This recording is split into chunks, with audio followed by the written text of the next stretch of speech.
योगी संत नंद लाल की असीम असीम जय जयकार हो। असीम असीम जय जयकार हो।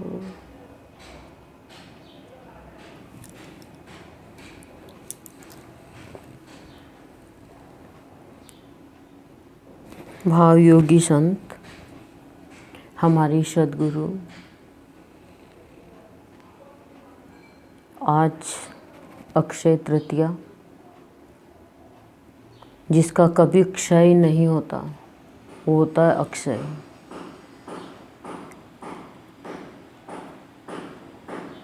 हृदय में प्रतिष्ठित मेरा इष्ट समय समय पर संभालता रहता है, संवारता रहता है, रास्ता बताता रहता है कि किस त्योहार की क्या विशेषता है। तो आज सद्गुरु देव, इष्ट देव अक्षय तृतीया पर भाव दे रहे हैं, कह रहे हैं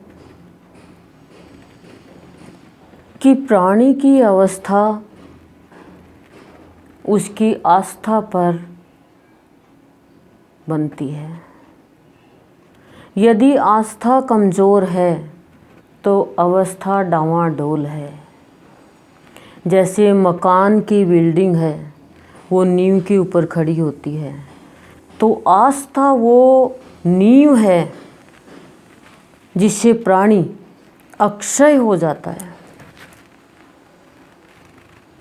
क्षय हो जाता है। उसका जो भी बुरा भाव है अंदर सब पर गुरुदेव कह रहे हैं, जैसे ही आस्था आएगी अंदर में तो अविश्वास, संशय, भ्रम सब दूर हो जाएंगे, क्षय हो जाएगा उनका। पर मनुष्य की आज आस्था ही डावाडोल हो रही है। हनुमान जी ने श्री राम के काम के आस्था का आधार लेकर के, ध्रुव ने भक्ति की। आज ध्रुव अक्षय है, क्षय नहीं हुआ, अमर है वो। क्यों? क्योंकि उसके अंदर अपने नारायण के प्रति आस्था थी, दृढ़ आस्था थी। पाना है। फिर जीवन में आंधी आए, तूफान आए, कठिनाई आए, परेशानी आए, चाहे भूखा मरना पड़े, प्यासा मरना पड़े, कैसी भी स्थिति आए, आस्था नहीं डिगमिगानी चाहिए। एक बार ध्रुव को कहा, ध्रुव के गुरु ने, कि ये काम करना है, फिर बहुत समस्याएं आई, लेकिन ध्रुव नहीं डिगमिगाया। प्रहलाद को प्रहलाद के गुरु ने कहा कि ऐसे ऐसे काम करना है, भक्ति में ये होगा। प्रहलाद के सामने कितनी कठिनाइयाँ आई, पर जरा सी भी आस्था नहीं डिगमिगाई उसकी। पहाड़ से गिरा रहे हैं तो उसके अंदर में आस्था कम नहीं हुई। मेरे नारायण की यही मर्जी है। जहर दिया तो मेरे नारायण की यही मर्जी है। सब कुछ पता होते हुए भी सांप की कोठड़ी में भेज दिया, मेरे नारायण की यही मर्जी है। आस्था एकदम 100 से भी ऊपर नंबर हो तो आस्था में हो। आस्था वाले की स्थिति ऐसी होती है कि वो कह पाता है कि हे मेरे इष्ट, मैं तो तेरे आश्रय हूँ, तेरी शरण में हूँ, तेरा सहारा लिया है। अब मरूँ तो तेरी याद में, जीऊँ तो तेरी याद में। लेकिन मेरी आस्था, मेरा विश्वास और तेरे वचनों के प्रति मेरे अंदर आदर का भाव हो, तेरे वचन मेरे लिए अमृत हो, तभी मेरे प्राणी का जीवन अक्षय होगा, यानी वो अमर हो जाएगा। तो आज हम भाव लेते हैं कि हम लोग भाव योगी संत की पूजा करते हैं, और संत की पूजा ही अक्षय वट की पूजा है। अक्षय वट जो कालांतर में भी उसका क्षय नहीं होता,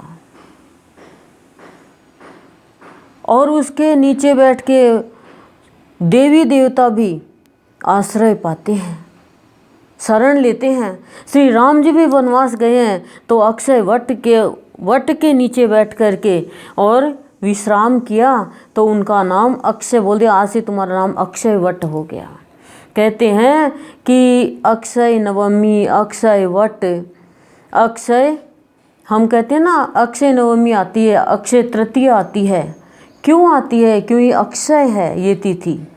ये आज के दिन कहते हैं कोई जप करता है, कोई तप करता है, कोई हवन करता है, कोई पुण्य करता है, वो अक्षय होता है। लेकिन गुरुदेव की भक्ति करके जीवन को ही अक्षय बना लो। पुण्य कर्म करके कहते हैं थोड़ा सा देते हैं तो वो अक्षय हो जाता है, खूब बढ़ जाता है, ख़त्म नहीं होता।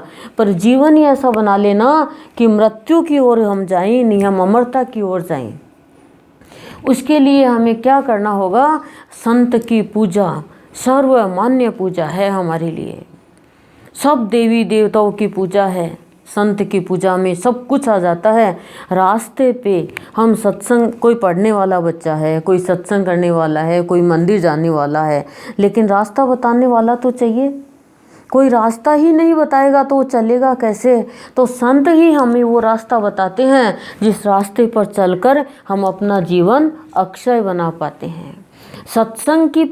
सत्संग करके, संत की पूजा करके हमारे अंदर के विकार, हमारे अंदर की कमजोरी का भाव, हमारे अंदर में जितना भी बुरा भाव है उनका क्षय होता जाता है। सबसे पहले अविश्वास का क्षय करना जरूरी है और आस्था से ही गुरुदेव कह रहे हैं प्राणी की अवस्था ऊंची बनती है, अलौकिक बनती है, डर खत्म होता है और उसको आश्रय मिलता है संत के चरणों में।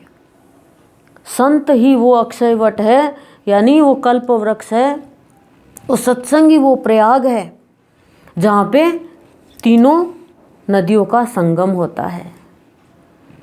भक्ति, ज्ञान और विश्वास का संगम हमें यहाँ पे मिलता है। भक्ति, ज्ञान, विश्वास होता है तो तीनों से मिलके आस्था बनती है, और आस्था बनती है तो गुरुदेव कह रहे हैं उस प्राणी की अवस्था शांति की अवस्था होती है, प्यार की अवस्था होती है, भाव की अवस्था होती है और वो अमर हो जाता है। उसका कभी क्षय नहीं हो सकता। प्रहलाद का क्षय किया कर पाए क्या कोई? मीरा का क्षय कर पाए क्या कोई? ध्रुव को क्षय कर पाए? माता बनासा का क्षय कर पाए क्या कोई? कोई नहीं कर पाए। क्यों? क्योंकि उन्होंने अक्षय वट की पूजा करी, संत की पूजा करी और जो चाहा वो पाया। तो गुरुदेव कह रहे हैं हम लोग तो क्या करते, पहले वस्तु दे देते कि भाई ये पुण्य हो गया अब अक्षय हो गया। नहीं, जीवन को अक्षय बनाना है। आज हमें गुरुदेव की सत्संग करके आज कई आत्माएं यहाँ पर उपस्थित भी है। कोई भावना से उपस्थित है, कोई मन से उपस्थित है, कोई अदृश्य रूप में उपस्थित है सत्संग के लिए। जो प्यासी आत्माएं हैं सुन रही है, उनका जीवन तो अक्षय होगा ही होगा। कई लोग अपने बच्चों का नाम अक्षय रख लेते हैं, लेकिन क्षय के रास्ते पे चलते हैं। जो संसार के रास्ते पे चल रहे हैं वो क्षय के रास्ते पे चल रहे हैं, और जो सत्य के रास्ते पे, संत के रास्ते पे चल रहे हैं वो अक्षय के रास्ते पे चल रहे हैं। वो अमर हो जाएंगे, वो पूजनीय हो जाएंगे, वो ऊंचाई की ओर जाएंगे। तो गुरुदेव आज हमें यही भाव दे रहे हैं कि जो प्राणी संत के रास्ते पे चलता है, सत्य के रास्ते पे चलता है, वो तीनों गुणों से ऊपर उठ के तीनों देवों के दर्शन अपने ही अंदर करता है और अपने जीवन को अक्षय बनाता हुआ अपने अक्षय वट में संत के चरणों में समा जाता है और जीवन धन्य मान लेता है। मरने के बाद नहीं, जीते जी ही समा लेता है। वो तो जीते जी, जैसे बड़ी चीज़ में छोटी चीज़ आ जाती है, ऐसे ही हमारा जीवन आज संत में समा जाए, यानी उसकी याद में हम डूब जाए। इतनी दया गुरुदेव हमारे ऊपर कर रहे हैं, पर हम समझ पाएंगे तो ही गुरुदेव कर रहे हैं हमारे जीवन को क्षय से अक्षय की ओर लेकर जाएंगे। और यही हमारा लक्ष्य होना चाहिए कि प्रभु मैं अक्षय से अक्षय की ओर जाऊं, ऐसी मुझ पर कृपा करो, हे कृपा निधान। यही मेरी अक्षय तृतीया मनानी सार्थक है और होगी। ओम शांति ही शांति प्रशांति।